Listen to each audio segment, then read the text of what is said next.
વડીલ થોડીક મજાક મસ્તી થાય ને તો બધા વધારે આનંદ કરતા હોય. હે સામાન્ય માણસ હોય બિચારા ઓળખતા હોય એની કોઈ મસ્કરી તો કોઈ હાસ્ય ના આવે, પણ આપણે શેઠ હોય ગામને એનું તમે થોડીક મસ્કરી કરો તો બધા હશે. એટલે થોડાક મહારાજાને આપણે બધા માને આપીએ છીએ અને છતાંય આવું થાય એક આનંદની વાત છે બધી. એટલે ખૂબ ખૂબ સુંદર. અને આ સંસ્કૃતિ તો ઓટોમેટિક છે બધું. સનાતન પરંપરા છે ને એનો કોઈ સ્થાપક નથી. બધા ધર્મો કોઈ 200 વર્ષ હતા, કોઈ 300 વર્ષ હતા, કોઈ 500 વર્ષ હતા, આવું ચાલુ થયા. પણ સનાતન છે ને એ તો કરોડો લાખો વર્ષ સ્વયંભૂ હાલે છે, એનો કોઈ સ્થાપક છે જ નહીં, અત્યાર સુધી નથી. અને ઓટોમેટિક ચાલે છે. એટલે એ તો રહેવાનું જ છે બધાને, કારણ કે જીવનમાં આ બધા દ્રશ્યો છે. એટલે પેલા બધી ભોવાઈઓ થતી, આ ગામમાં પણ બધી સારી રીતે બધા આખ્યાનો કરે છે બધા. તમે જો તો એક દિવસ હરિશ્ચંદ્ર તારામાંથી હોય અને અલગ અલગ જે પાત્રો બધા આપણા જે બની ગયેલા છે બધા, અને એની અસર બહુ. અને આજુબાજુનું ગામડા બધા કેટલા માણવા આવે છે. નહીં તો તમે ખાલી બટન એક દબાવો તો લાઈવ બધું ચાલુ જ છે. પણ છતાં લાઈવ માણવાનું હું ઘણી વાર હમણાં આપણે જે ભોવાઈ કરતા હતા ને બધા, એ બધા પેલા જે વ્યાસ છે, તો એક બે વ્યાસ મારા કોન્ટેક્ટમાં આવ્યા તો મેં એને પણ કીધું કે તમે આ બધી વસ્તુ લુપ્ત કરો મૂકોમાં, થોડુંક એને જાગૃત કરો. પેલા બધા ભોવો વ્યાસ બધા કરતા, તો હવે થોડું ધીમે ધીમે ઓછું કર્યું.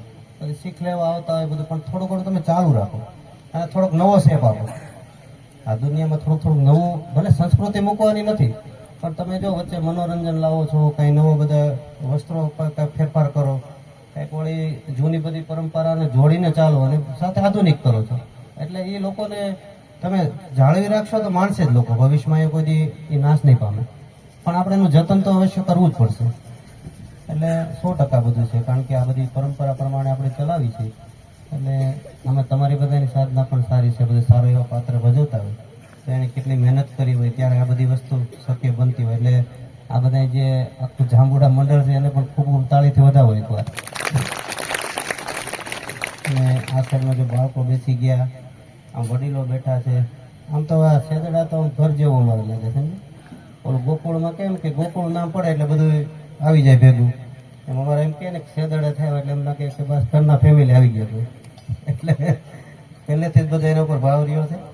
અને ખૂબ ધન્યવાદ છે આ ગામને, કારણ કે બધા સાથે મળીને આવું બધું સંસ્કૃતિનું જતન કરે છે ને એને આપણે બિરદાવવામાં કાંઈ વાંધો નહીં, કારણ કે આખું સંસ્કૃતિને જાળવે છે ગામ.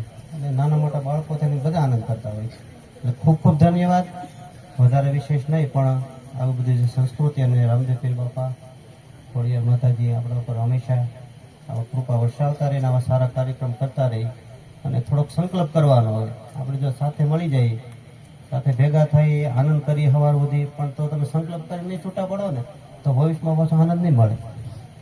તો ક્યારેક એવો સંકલ્પ કરવાનો કે આજે આ બધો આપણે આનંદ કર્યો છે ને, હું મારી કંઈક સગવડતા છે, ભલે નાનું કરવાનું, આપણે બહુ મોટું વિશાળ ન કરીએ તો, પણ ત્યારે મારા આંગણે પણ આવું કંઈક હું સારું એવું ગોઠવીશ, 5 વ્યક્તિ જમે એવું કરીશ, બધા પાત્રોને બોલાવીશ. તમને આમાંથી કોઈ 5 પાત્રો ગમે તેને પાછા ઇન્વાઇટ કરવાના. અમારા સાધુ બાબા કાંઈ આનંદ આવ્યો હોય તો આંગળી બુજી કરીને બોલાવો. અમારા પ્રમુખ જો ને એ બેઠા જ છે, આવી જાય કે બાપુ આપણે આ વખતે કોણ કલાકાર નક્કી કરશે એમ કે સમજે. પાછા બધાએ ફોન કરી લે અને એમાંથી પછી કસ મરાવી દે. ઓલો 80,000 કહેતા હોય ને તો બધાએ 7-8 જણા બધા આમ તો લાઈવ જ હોય. પછી ઓલો 50 આવી ગયા ને પછી પાછા આપણને કે હવે તમારે 15-20 ઓછા કરાવી દે. એટલે આપણે એમ કહી કે તો પરી બાપુ એ મને એકવાર કીધું, મને કે ઓલા હમણાં કે 50 હા ફાઇનલ બાપુ કરીને એ ફોન કોનો હતો? એ કે ગામમાંથી આવી ગયો ફોન, 50 કે દંડ કરી નાખ્યું છે. તો એ ફોન કોનો હતો એમ? પણ મેં કીધું અમારા ગ્રુપનો હશે કોઈ, બધાને ભાવ થતો હોય.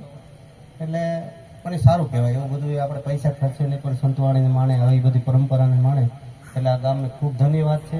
અને આ બેનો પણ અહીંથી જે ગામડે જાય ને ત્યાં બધા આનું યાદ કરતા હોય કે અમારા ગામમાં એકવાર આવો એમ કેવો છો ને.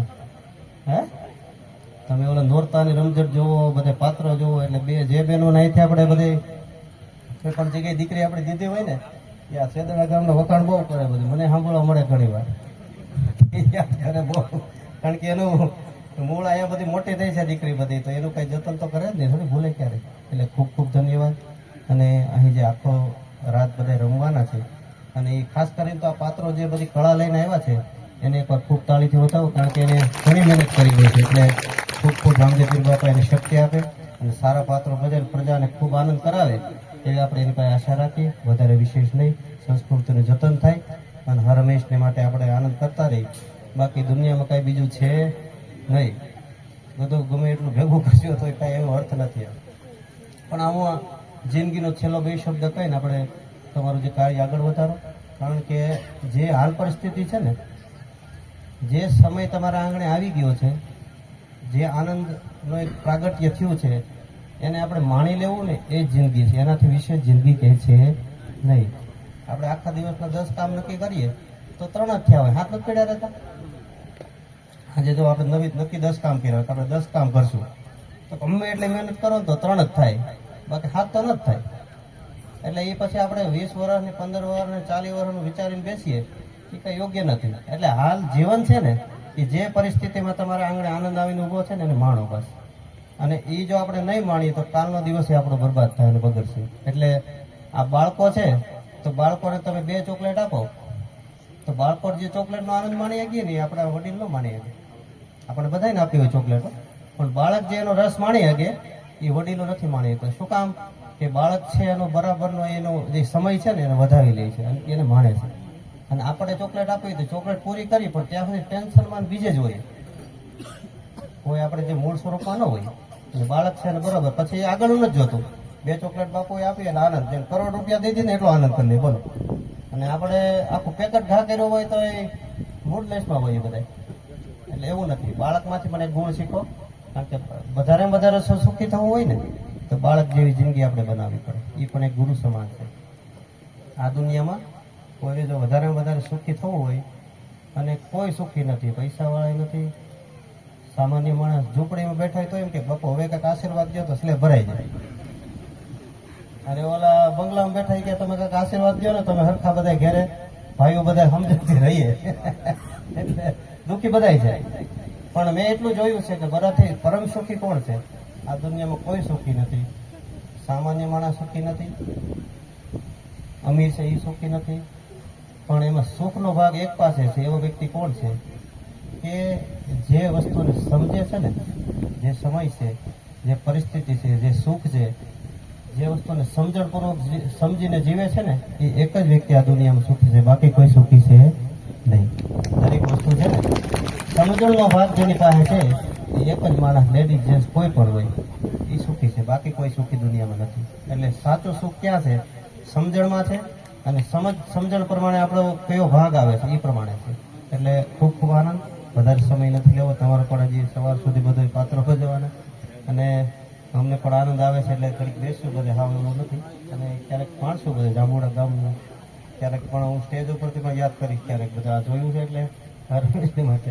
એટલે ખૂબ ખૂબ ધન્યવાદ. બધાને એકવાર તાલી તો બતાવો. જય માતાજી, જય રામદેવજી મહારાજ કી જય.